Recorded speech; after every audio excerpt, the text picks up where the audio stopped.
Hello, this is Metallican25, and this is going to be our first Modern Warfare 3 video. Wow! This is Sergeant Waffles.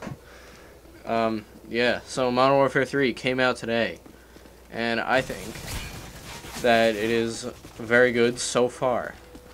I think that I should wait, really, though, to judge the game until a few months in, when I find something wrong with it, I'm sure. And then I can really judge the game. And I won't be judging it, because I will not own this game at all. Good for you.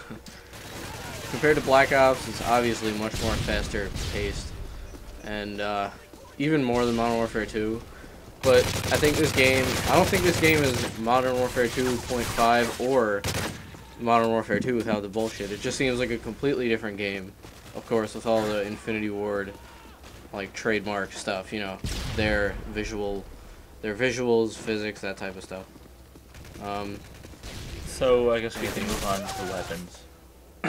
So when I first played, I was using the UMP default class with rapid fire. That seemed like a pretty good class. The G36 class you start with also has overkill and the weapon proficiency is pretty fast. And it seems like the G36 is some sort of a dual mag attachment because it reloads very fast, even without sleight of hand.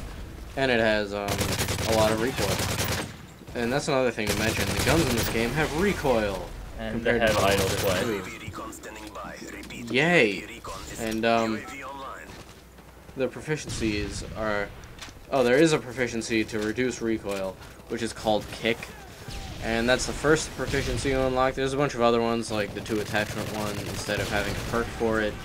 There's another proficiency for increasing range. I think that's only on a couple of different weapon classes, which, by the way, proficiencies are different on different weapon classes.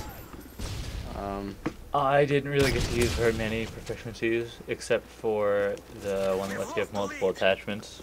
Oh yeah, and by the way, in this game, there's the G36. I picked that one up. That wasn't off the class. I was using an MP5. I think this is one of my first few games, so if my aim is really crappy in certain spots, which I know it is, and just forgive me for that. I was still just getting used to it. And the MP5, by the way, is one of my favorite weapons. I enjoyed using it. I think I have a proficiency probably somewhere near 10 by now. I think there's at least 30 levels. I want to say 31, because that's when you unlock the gold camo. But the weapon proficiency system is very important to Modern Warfare 3, and I think it's a good addition. Alright, so we can move on to the perks. The only one that I've seen that really helped me a lot was the quick draw perk, because aiming down sights helps quite a bit, mostly because I was using a sniper most of the time. Another perk that I think will be useful is Blind Eye, which is prevents you from being seen from like enemy air support, excluding UAVs, which is the Assassin perk. You get a level 27.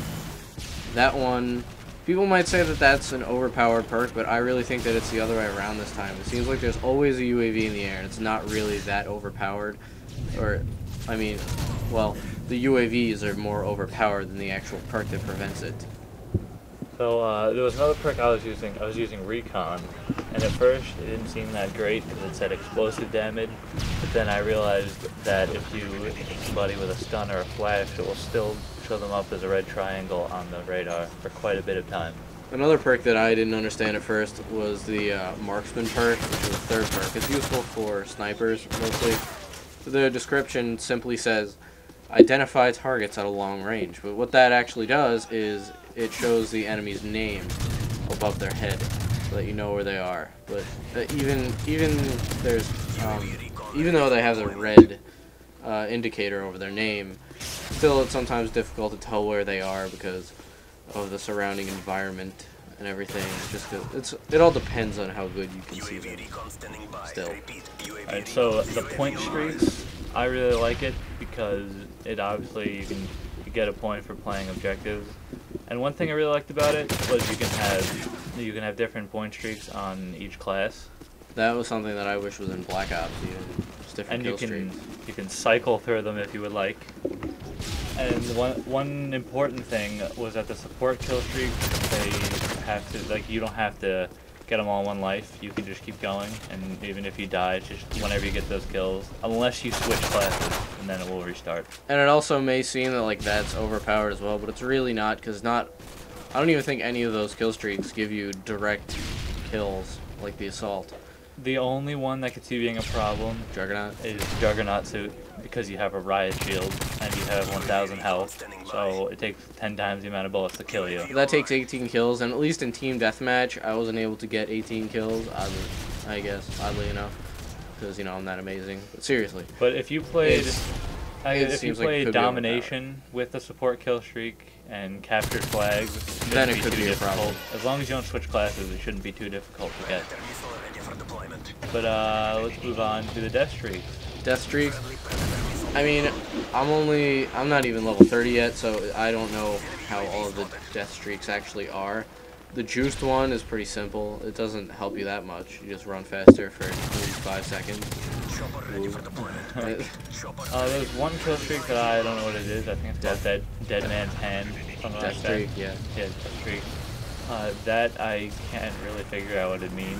All the other ones are pretty straightforward. If you want to know. Yeah, all the other ones are pretty straightforward, like Final Stand. The Revenge I don't know if one, it's in there. yeah, that's in there. Yeah. The Revenge death streak is also pretty useful for you to locate the last enemy, but just make sure that you don't get too focused on the one person, because obviously there's 6 people on the enemy team, not one. And there's the last death streak, the hollow points, which I'm pretty certain that just means you have stopping power for a short period of time. Oh, and one thing that one kill, that we didn't mention was the maps. The maps are much different. They're all in a similar style, I guess you could say, but they're all different from other Call of Duty games. They're much more level, like 1 floor, not 2. But yeah, just information was going out, and this is coming to a close. So thank you for watching. Comment, rate, and subscribe.